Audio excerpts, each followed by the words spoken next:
जय श्री कृष्णा दोस्तों।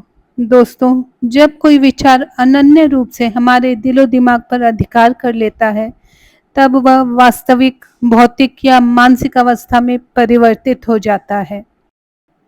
हम अपने विचारों और विश्वास से निर्मित होते हैं। इसीलिए जैसा हम विचार करेंगे, जैसा हम सोचेंगे, वैसे हम बनते जाएंगे। आज की ये छोटी सी कहानी हमें सकारात्मक सोच की ताकत का एहसास कराएगी। आज की कहानी है एक साधारण से आदमी की, जिसका नाम आनंद था।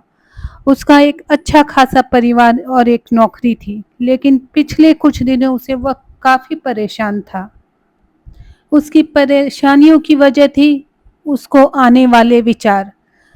उसे लगता था कि वह दुनिया का सबसे बदनसीब आदमी है। पूरे घर का खर्चा उसे अकेले उठाना पड़ता है।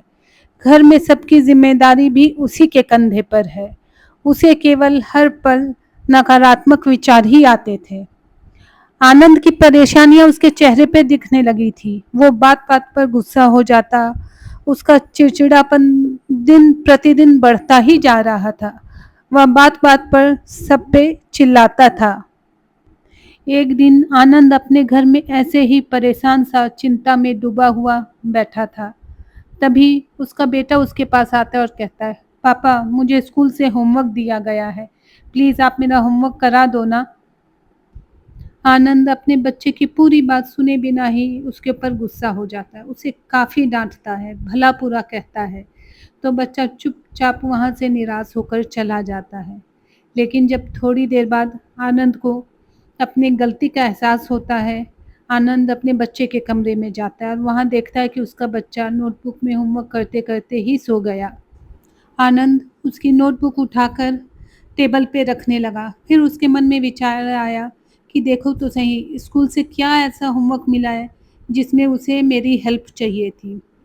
उसने नोटबुक खोलकर देखा तो उसमें एक विषय पर पैराग्राफ लिखने को दिया गया था। विषय कुछ इस प्रकार था, ऐसी चीज़ें जो पहले बुरी लगती हैं लेकिन होती अच्छी हैं। बच्चे ने अपने मन से उस विषय पर पैराग्राफ लिख लिया था। आनंद ने उसकी नोटबुक पढ़ना शुरू किया। बच्चे ने कुछ इस तरह से लिखा था, मैं उन फाइनल एग्जाम्स का धन्यवाद करता हूँ जो पहले मुझे बहुत बुरे लगते थे, लेकिन बाद में मुझे समझ आया कि वेकेशन तो उसके बाद ही आता है। मुझे बीमारी में खाई जाने वाली सभी कड़वी दवाओं से नफरत थी, लेकिन मुझे बाद में समझ में आया कि उन्हीं दवाओं की वजह से मैं स्वस्थ हो पाता हूँ और बाकी सभी चीज़ों का मज़ा ले पाता हूँ। उसने आगे लिख रखा था, सुबह सुबह बजने वाला अलार्म मुझे बिल्कुल अच्छा नहीं लगता, लेकिन मैं बाद में समझ पाया उसी अलार्म की वजह से मुझे सुबह जल्दी उठने की आदत लगी। अब वही अलार्म से मुझे जिंदा होने का एहसास होता है। पहले मुझे मेरे पापा की डांट भी अच्छी नहीं लगती थी, लेकिन अब मैं समझ पाया हूँ कि उनकी डांट की वजह से ही मैं सही रास्ते पर बना रहता हूँ और अच्छे भविष्य की तरफ आगे बढ़ता हूँ। मेरे पापा मुझसे बहुत प्यार करते हैं। इन सभी चीज़ों के लिए और ख़ासकर मेरे पापा के लिए भगवान जी मैं आपका धन्यवाद देना चाहता हूँ, क्योंकि मुझे डांटने के लिए मेरे पास मेरे पापा तो हैं, मेरे दोस्त के पास तो पापा ही नहीं है। मेरे पापा ही मेरी सारी ज़रूरतें पूरी करते हैं, मुझे घुमाने ले जाते हैं, मुझे आइसक्रीम खिलाते हैं। अगर कभी कभार डांटते भी हैं तो मेरे भले के लिए। अपने बेटे के विचार उस नोटबुक में पढ़कर आनंद गहरी सोच में डूब गया। बेटे के लिखे हुए विचार उसके दिमाग में घूमने लगे। उसे लगा जैसे कि वह कई दिनों से किसी गहरी नींद में सो रहा था और यह नोटबुक पढ़ने से उसकी नींद खुल गई थी।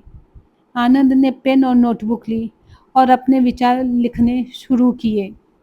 भगवान जी आपका धन्यवाद है कि मुझे अपने घर का सारा खर्च उठाना पड़ता है, क्योंकि इसका मतलब यह है कि मेरे पास एक बहुत अच्छा घर है और एक नौकरी भी है। यह उन लोगों से कहीं बेहतर है जिनके पास या तो घर नहीं है या नौकरी नहीं है।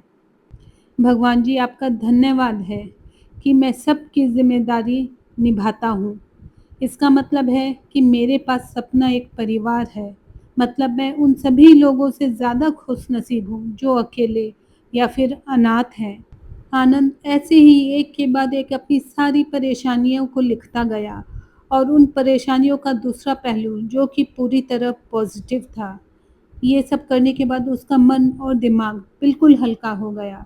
उसे लगा जैसे कि वो जिन्हें परेशानियाँ समझ रहा था, वो कभी परेशानियाँ थी ही नहीं।